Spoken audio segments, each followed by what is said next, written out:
ఎప్పుడు మనం ఇంట్లో ఇడ్లీతో సాంబార్ అంటే పప్పుతో చేసుకుంటారు. కొంతమందయితే టమాటాతో చేసుకుంటారండి.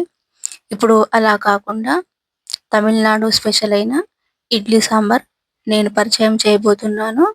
నమస్తే అండి. Welcome to Triveni's kitchen. ఈరోజు మన రెసిపీ వచ్చేసి తమిళనాడు స్పెషల్ అయిన ఇడ్లీ సాంబార్ అండి. ఎలా తయారు చేసుకోవాలో నేను ఈ వీడియోలో చూపిస్తున్నాను. ముందుగా కావాల్సినవి టమాటాలండి. ఇవి 250 గ్రాములు ఉంటాయి. కావాలనుకుంటే మీరు ఎక్కువ కూడా వేసుకోవచ్చు. ఇలా ఎర్రగా ఉండాలండి టమాటాలు. ఇవి 250 గ్రాములు ఉన్నాయి. అంటే పావు కిలో టమాటాలు ఉన్నాయి. ఈ టమాటాలన్నీ 1లో 4 భాగాలు కట్ చేసి పెట్టుకోవాలి. ఇలా కట్ చేసుకున్న ఈ ముక్కలను తీసి పక్కన పెట్టుకోవాలి. ఇప్పుడు 2 ఉల్లిపాయలు తీసుకోవాలి. నేను చిన్న ఉల్లిపాయలు 2 తీసుకున్నాను. మీరు పెద్దదైతే ఒకటి సరిపోతుంది. ఈ ఉల్లిపాయలలో కూడా ఇలా పెద్ద పెద్దగా ఒక ఉల్లిపాయలలో 4 భాగాలుగా కట్ చేసుకుంటే సరిపోతుందండి. చిన్న చిన్న ముక్కలు కట్ చేయాల్సిన అవసరం ఏం లేదు. ఇప్పుడు కొత్తిమీర పావు కట్టను నేను తీసుకొని కట్ చేసుకున్నాను. కట్ చేసుకొని ఇలా వాటర్‌లో వేసుకున్నానండి. ఏవైతే ఇంగ్రీడియెంట్స్ వేసుకుంటామో అవి ముందే కట్ చేసి పెట్టుకున్నానండి.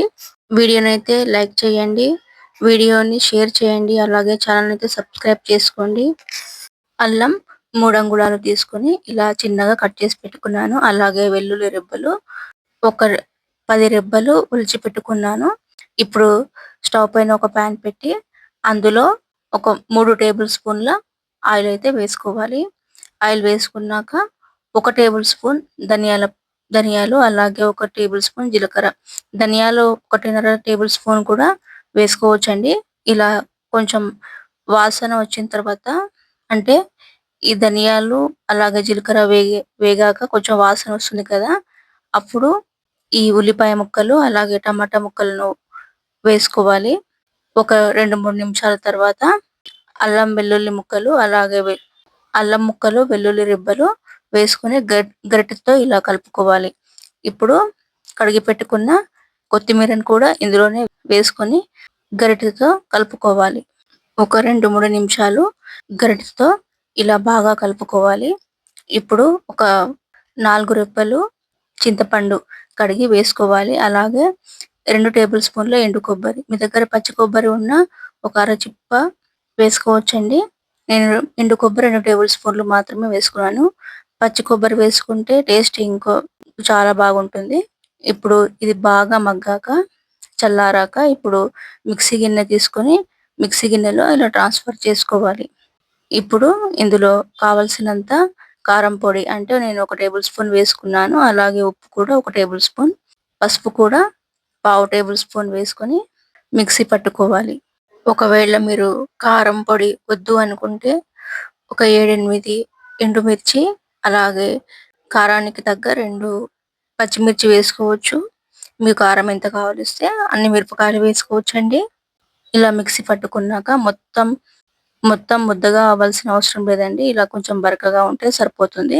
ఇప్పుడు నాకైతే 2 గ్లాసుల వాటర్ సరిపోతుంది. ఇప్పుడు ఈ మిక్సీ గిన్నెలో ఈ పేస్ట్‌లోనే నేను 2 గ్లాసుల వాటర్ వేసుకొని బాగా కలుపుకున్నాను. ఇప్పుడు అదే పాన్ స్టవ్ పైన పెట్టుకొని ఒక 4 టేబుల్ స్పూన్ల ఆయిల్ వేసి ఆవాలు, జీలకర్ర వేసి అలాగే ఎండుమిర్చి, ఇంగువ, కరివేపాకు వేయాలి. ఇంగువ వేసే క్లిప్ మిస్ అయింది. కరివేపాకు వేసుకున్నాక ఈ సాంబార్‌ను ఇందులో వేసుకోవాలి. పొగ మొత్తం కెమెరాకే అంటుతుందండి. కొంచెం ఆయిల్ ఎక్కువ హీట్ అయింది. ఇప్పుడు మిక్సీలో ఉన్న మొత్తం మిశ్రమం ఇందులో వేసుకోవాలి. మళ్ళీ వాటర్ పైనుంచి వేసుకోవద్దు. ఒకటేసారి మీరు ఎంతైతే పేస్ట్ చేసుకున్నారో ఆ పేస్ట్‌లోనే ఎంత వాటర్ కలుపుకోవాలనుకున్నారో అంత వాటర్ ఫస్టే కలుపుకొని పెట్టుకోండి. తర్వాత వాటర్ వేసుకుంటే టేస్ట్ అనేది చేంజ్ అవుతుంది. ఇప్పుడు మళ్ళీ ఇలా మరిగేటప్పుడు మళ్ళీ వాటర్ వేయొద్దు. ఇప్పుడు చివరగా ఈ మరిగేటప్పుడు కొంచెం బెల్లము ఒక 2 నిమిషాల తర్వాత ఈ తరుక్కున్న కొత్తిమీరను వేసి ఒకసారి కలుపుకోవాలి. మన తెలుగు రాష్ట్రాల్లో ఎక్కువ మంది ఇడ్లీతో పాటు పల్లి పచ్చడే తింటారండి ఎక్కువ మంది. ఒక్కసారి ఇలా సాంబార్ చేసి పెట్టండి. ఇంకా ఎప్పుడు చట్నీ అడగరండి. సాంబార్‌తోనే సరిపెట్టుకుంటారు. ఇలా సాంబార్ చేసినట్లయితే ఇంట్లో అందరూ ఒక 2, 3 ఇడ్లీలు అలాగే కొంతమంది 4, 5 ఇడ్లీలు తింటుంటారు కదా! ఇలా సాంబార్ చేస్తే 10 ఇడ్లీలు మొత్తం లాగించేస్తారండి. ఈ సాంబార్ అంత బావుంటుంది. ఈ సాంబార్ అనేది ఒక అద్భుతమే. అయిందండి సాంబార్. ఇప్పుడు సర్వింగ్ ప్లేట్‌లో ఇడ్లీలను పెట్టుకొని సాంబార్‌తో సర్వింగ్ చేసుకోవాలి. ఇది తమిళనాడులో ట్రెడిషనల్ రెసిపీ అండి. అక్కడ ఇడ్లీ సాంబార్ అంటే ఒక ఎమోషన్. ఇప్పుడు సాంబార్‌తో పాటు పల్లి పచ్చడి కూడా సర్వ్ చేసుకోవాలి. ఈ ఒక్క అమోఘమైన సాంబార్ త్రిబేనిస్ కిచెన్‌లో రెడీ అయిపోయిందండి. తప్పకుండా అందరూ చేయాల్సిన రెసిపీ. ఒకసారి మీరు ట్రై చేసి ఎలా వచ్చిందో కామెంట్ పెట్టండి.